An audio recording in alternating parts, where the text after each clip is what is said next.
Serangkaian ledakan mengguncang ibu kota Venezuela, Caracas pada Sabtu dini hari waktu setempat. Pemerintah Venezuela menuduh Amerika Serikat yang menjadi dalang ledakan tersebut. 7 ledakan dan pesawat terbang rendah terdengar pada Sabtu dini hari di ibu kota Venezuela itu. Pemerintah Venezuela menuduh Amerika Serikat menyerang fasilitas sipil dan militer di beberapa negara bagian. Venezuela juga telah menyatakan darurat nasional setelah kejadian itu.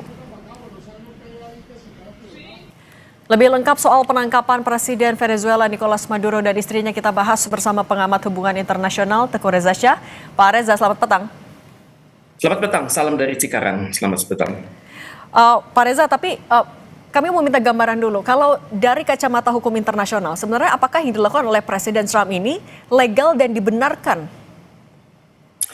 Secara hukum internasional ini adalah hal yang sangat terlarang. Karena kalau kita merujuk kepada UN Charter, Piagam PBB, maka semua negara itu diharapkan menjalinkan hubungan berdasarkan prinsip saling menghargai territorial integrity and sovereignty, jadi keutuhan wilayah dan kedaulatan masing-masing. Dan kalaupun ada perselisihan itu diselesaikan secara damai. Dan untuk itu yang dilakukan oleh Amerika Serikat ini adalah suatu hal yang sangat terlarang, sangat berbahaya dan sangat mengancam hukum internasional, di mana negara yang kuat akan menguasai tetangganya dan negara yang kuat akan menguasai negara yang lemah, dan tujuan menghalalkan cara ini yang terjadi. Dan persis keadaan ini seperti dengan kasus Bay of Pigs tahun 1961 pada saat Amerika Serikat menguasai Kuba, dan pada saat itu Amerika Serikat berpikir bahwa dukungan dari kalangan-kalangan Kuba di luar negeri itu adalah dukungan nyata. Ternyata Amerika Serikat saat itu tidak bisa membaca bagaimana kehidupan yang nyata di Kuba tersebut. Dalam hal ini juga sama, Amerika Serikat mengagungkan masyarakat Venezuela di luar negeri, tapi dalam kenyataannya Amerika Serikat menciptakan situasi yang baru di Venezuela, di mana masyarakat akan terbelah antara pro Maduro dan pro Donald Trump. Kemudian juga pada saat ini belum ada kekuatan-kekuatan yang mampu mempersatukan masyarakat Venezuela tersebut. Jadi dalam hal ini keadaan malah memperburuk keadaan di Venezuela tersebut. Tapi Pak Reza, juga kalau Anda menganalisis sebenarnya alasannya, masa iya hanya soal narkotika dan juga imigran, atau Anda melihat ada motif terselubung juga di balik aksi Donald Trump? Pertama adalah Venezuela merupakan negara dengan cadangan minyak terbesar di dunia saat ini, dan di kawasan benua Amerika tersebut setelah Venezuela adalah Kanada dan baru sesudahnya negara-negara di Timur Tengah. Itu yang pertama. Dan yang kedua, Amerika Serikat sangat terpukul dengan kenyataan bahwa Venezuela mulai melakukan hubungan perdagangan yang sangat intensif dengan China, di mana keadaan ini akan membuat industri Cina berkembang dengan luar biasa. Jadi saya pikir ini adalah dua keadaan yang alasan utama. Dan yang ketiga adalah Amerika Serikat menginginkan kemenangan dalam negerinya, karena sepanjang tahun ini akan ada sekitar 26 pemilihan gubernur, dan dengan penguasaan atas Venezuela diharapkan bahwa kepemimpinan domestik akan berakar pada partai-partai Republik, dan selanjutnya tahun ini adalah tahun dari 250 kemerdekaan Amerika Serikat, dirgahayu Amerika Serikat yang ke-250, dan dengan begitu Trump bisa mengatakan saya sejajar dengan George Washington dan saya sejajar dengan Abraham Lincoln. Ini adalah mimpi dari Donald Trump, dan saat ini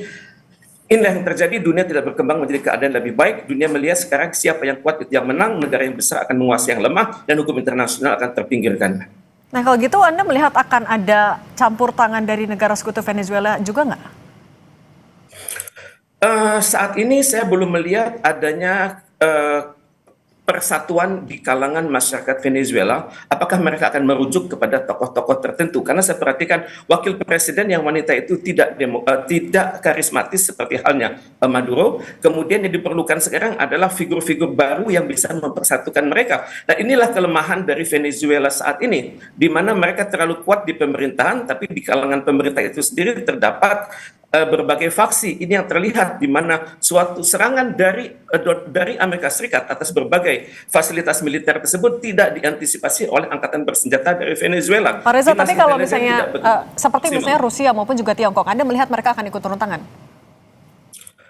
Saat ini mereka masih diam ya, karena bagaimanapun keadaan ini juga berbahaya bagi Cina di masa depan. Karena Amerika Serikat akan menguasai minyak gas dan juga energi-energi yang namanya rare earth ada di benua Amerika. Dan dengan kekuatan itu maka Amerika Serikat berpotensi menekan China, kemudian pada saat yang sama Amerika Serikat juga berpotensi menekan Uni Eropa agar berada di dalam posisi mereka. Keadaan ini juga dapat membuat Amerika Serikat menekan Ukraina untuk menyerahkan sekitar 15-20% dari wilayahnya kepada Rusia. Jadi keadaan ini akan menciptakan suatu keseimbangan baru yang tidak pernah terbayangkan sebelumnya. Jadi Trump sudah sudah bergerak dari posisi lemah dalam berurusan dengan Cina menjadi semakin kuat dalam berhadapan dengan Cina.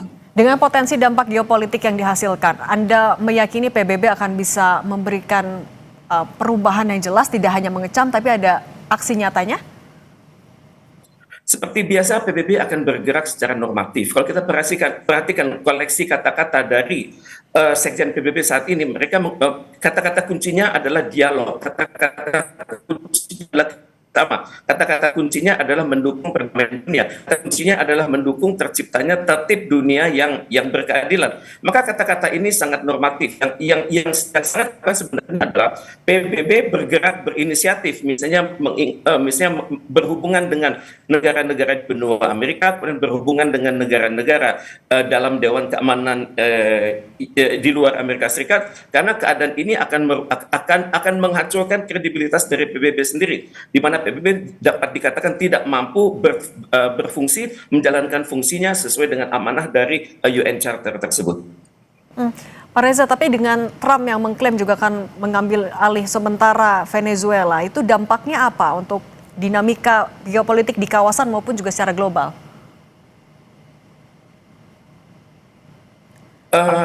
Dinamikanya adalah pertama, saya belum tahu persis apakah apakah ini hanya klaim ya. Tentunya Dinas Intelijen Amerika Serikat CIA sudah memiliki koneksi dengan kelompok-kelompok di dalam negeri Venezuela, tim di benua Amerika yang bernuansa kiri, di mana nanti mereka akan mendapat gempuran lebih lanjut dari Amerika Serikat sendiri. Dan yang namanya tuduhan atas perilaku terorisme itu adalah hal yang tidak dapat dibenarkan, karena di sini kelihatan bahwa tujuan itu menghalalkan cara. Jadi name calling atau pemberian nama buruk itu dibuat dengan semena-mena, dengan tidak memahami bagaimana proses demokrasi yang berlaku di suatu negara. Di sini Amerika menciptakan suatu ajaran baru, di mana bahwa negara-negara di dunia itu yang tidak sama ideologinya, yang tidak dekat dengan prinsip-prinsip pembangunan ekonomi Amerika Serikat dapat diproyeksikan sebagai musuh Amerika Serikat. Nah, Pak Reza, tapi sebenarnya apa yang ingin ditunjukkan Trump ke mata internasional dengan klaimnya, dengan apa yang sudah dia lakukan?